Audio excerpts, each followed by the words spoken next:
स्वागत है आपका एक बार फिर से इस इम्पोर्टेंट वीडियो में।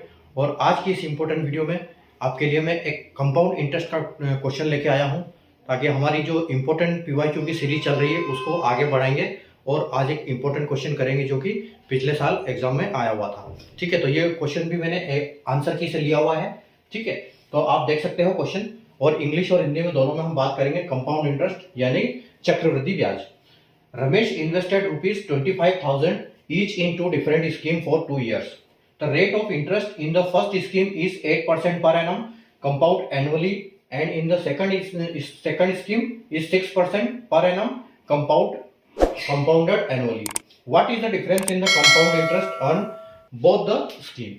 ठीक है, रमेश ने 2 साल के लिए 2 अलग अलग योजनाओं में प्रत्येक रुपए 25,000 का निवेश किया। पहली योजना में ब्याज दर 8% प्रतिवर्ष जो वार्षिक रूप से संयोजित होती है, और दूसरी योजना में यह 6% प्रतिवर्ष जो वार्षिक रूप से संयोजित होती है। दोनों योजनाओं से अर्जित चक्रवृद्धि ब्याज में कितना अंतर है?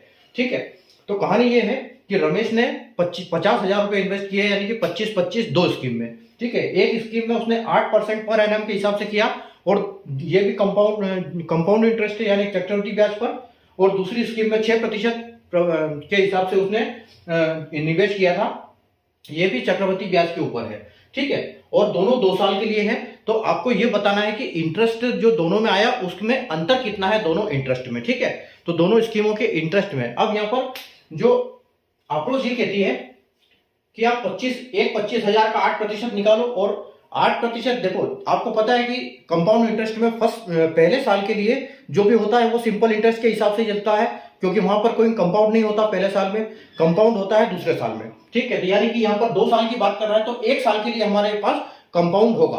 ठीक है, यानी कि 1 साल के लिए वो ब्याज का ब्याज लगेगा यहाँ पर। ठीक है, तो अगर मैं 8% की बात करूं, ठीक है, तो अगर अप्रोच ये कहती है यहाँ पर कि 25,000 का 8% के हिसाब से 8%, फिर 1 साल के लिए 8%, और 1 साल का जो 8% पहले साल का जो आया था उसका वापस इंटरेस्ट, ये दोनों मिला के उसके बाद दोबारा दूसरी स्कीम में 6% के हिसाब से, तो 6 और 6 12, यानी कि अगर टोटल हम बात करें तो यहाँ पर कितना हो जाएगा, यहाँ पर 8 और 8 16%, और यहाँ पर 6 और 6 12%, और 8 का वापिस 8%। अगर 8 का 8% आप निकालोगे तो 8 8 64, यानी कि 0.64%। ठीक है, यानी कि यहाँ पर होगा 16.64%, और 6 के हिसाब से होगा आपका 12.36%। ठीक है, अब ये आपका 25% का 25,000 का एक में से, यानी कि 8% वाली स्कीम है उसमें से 6% वाली स्कीम का जो इंटरेस्ट होगा उसको माइनस करेंगे तो हमारा आंसर आ जाएगा। ठीक है, तो यहाँ पर अप्रोच ही बोलती है कि पहले इसके निकालो, फिर इसका निकालो, फिर बड़े में से छोटे को घटा दो, आपका आंसर आ जाएगा। लेकिन एक स्मार्ट अप्रोच यहाँ पर यह कहती है कि आप इसके दोनों के कुछ मत निकालो इंटरेस्ट, आप सिर्फ परसेंटेज का डिफरेंस निकालो। आखिरी में जो भी परसेंटेज आएगा उसका सीधा 25,000 से आपको मल्टीप्लाई करना है, आपका आंसर आ जाएगा। ठीक है, और ये स्मार्ट अप्रोच आपको एग्जाम में टाइम सेव करने में मदद करेगी। ठीक है, तो अब यहां पर हम देख लेते हैं कि 8% के हिसाब से 2 साल का कितना होता है सीआई। ठीक है, अगर हम कंपाउंड इंटरेस्ट की बात करें कि 8% के हिसाब से, देखो पहले साल के लिए 8%, ठीक है, और दूसरे साल के लिए 8%, प्लस जो यहां पर इस 8 का जो ब्याज मिलेगा अगले साल के लिए वो क्या होगा, 8 का, यानी कि 8 का 8%। अगर आप 8 का 8% निकालोगे तो आपको मिलेगा 0.64%। ठीक है, तो एक तो पहले साल एक स्कीम का तो ये हो गया। अब ये ज्यादा वाला है तो इसमें से हम माइनस करेंगे कौन सा वाला, आपका 6% वाला। तो यहां पर क्या होगा, 6 + 6, यानी 2 साल का 6 और 6 12।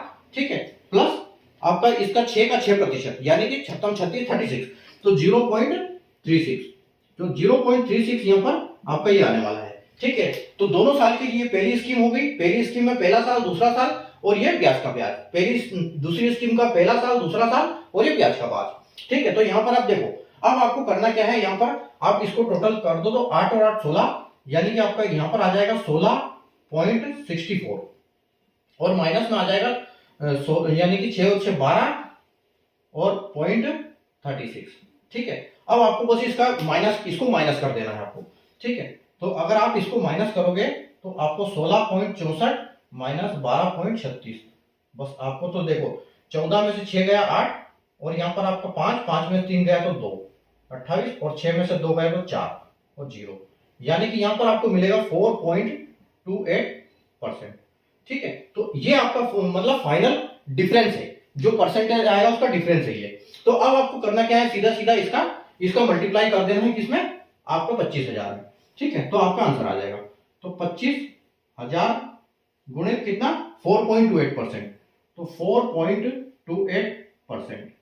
ठीक है, ये हो गया।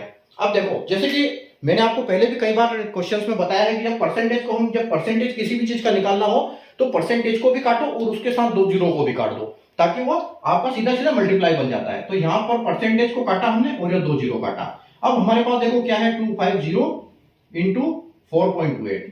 ठीक है, अब देखो जब भी आपके साथ आता है, ये मैंने कई बार आपको बताया है ट्रिक्स, कि आपको मल्टीप्लाई हो रहा है और इधर पॉइंट आ रहा है, और देखो यहां पर जहां आपको 2.5 1.5 या लास्ट में जीरो है, उस टाइम उस साइड में आपको डेसिमल को शिफ्ट कर देना है। उससे क्या होगा, आपका कैलकुलेशन फास्ट हो जाएगा।